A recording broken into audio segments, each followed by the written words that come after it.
เกดมาแล้วค่ะวันนี้ครูเกดจะมาสอนทำสบู่อะโวคาโดนะคะใช้น้ำมันอะโวคาโดประมาณ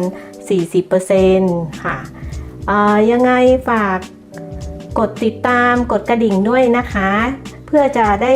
ชมงานสบู่เบสอื่นของครูต่อไปค่ะเรามาลงมือทำกันเลยนะคะอันนี้น้ำมันที่ตวงแล้วนะคะจะมีน้ำมันอะโวคาโดประมาณ 40% แล้วก็มีน้ำมันลำข้าวน้ำมันมะพร้าวแล้วก็น้ำมันละหงนะคะตวงเรียบร้อยแล้วนะคะอันนี้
สีเราก็ใส่ตามใจชอบนะคะว่าเราชอบสีอะไร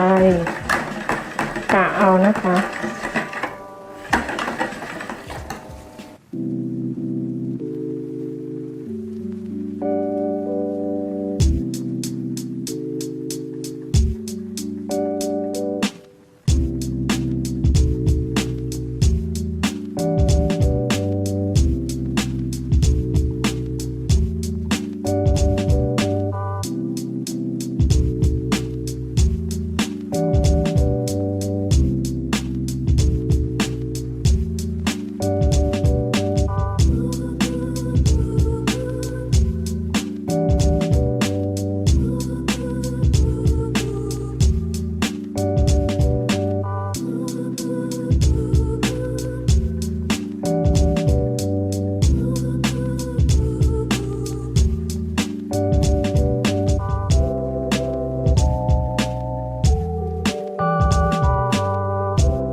อันนี้สบู่น้ำมันอะโวคาโดนะคะแข็งตัวแล้วเดี๋ยวครูจะนำเขามาตักนะคะ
เสร็จเรียบร้อยค่ะสบู่น้ำมันอะโวคาโดนะคะ